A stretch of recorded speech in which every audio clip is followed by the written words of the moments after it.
Bonjour à vous qui suivez Ghost Tracker Suisse.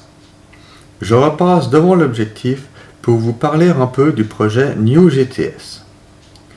Je ne vais pas revenir sur les faits qui nous ont menés à une grande réflexion sur le devenir de GTS, car vous les connaissez.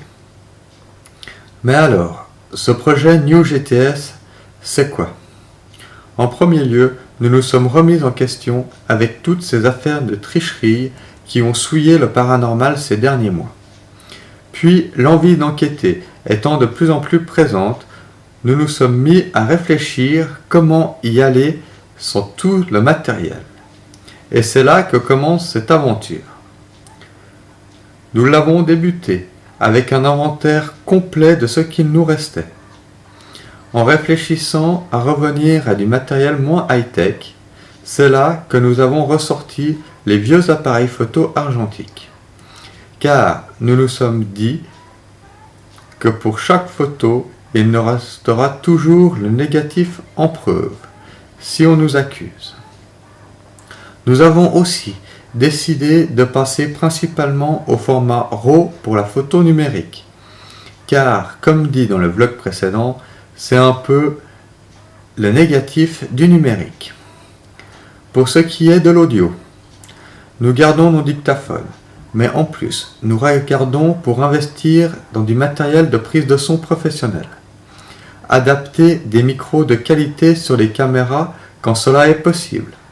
Et aussi, chercher à retrouver des enregistreurs à cassette ou à bande pour vraiment pouvoir évaluer s'il y a une différence entre le numérique et l'analogique.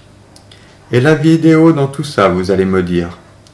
On ne l'oublie pas, nous sommes en train de passer à du matériel de meilleure qualité. Et de ce côté aussi, nous regardons pour de l'analogique, afin de voir ce que nous pouvons avoir et faire avec ce matériel.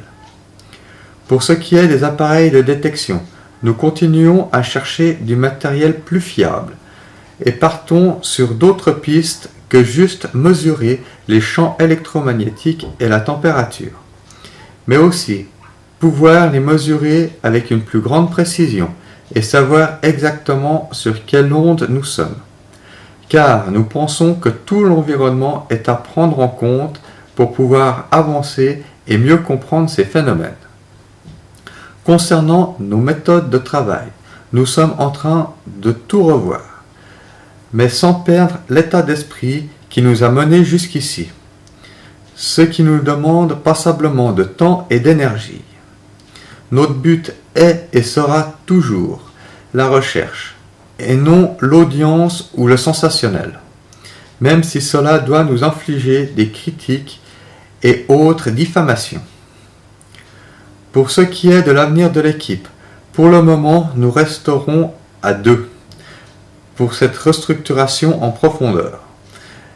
Mais nous n'excluons pas la possibilité d'avoir un binôme supplémentaire d'ici quelque temps, mais pas dans un avenir immédiat.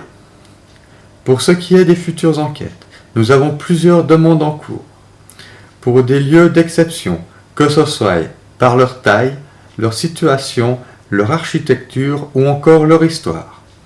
Les informations de ces lieux vous parviendront en temps et en heure suivant les réponses obtenues, ainsi que les autorisations de diffusion.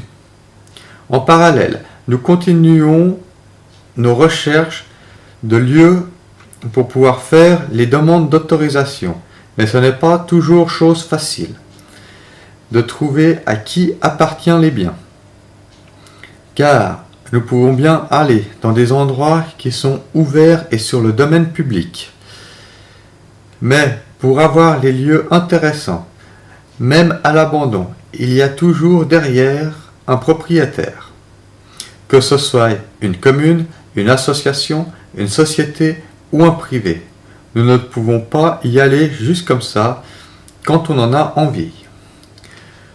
J'espère vous avoir apporté des informations intéressantes sur nos projets en cours et futurs.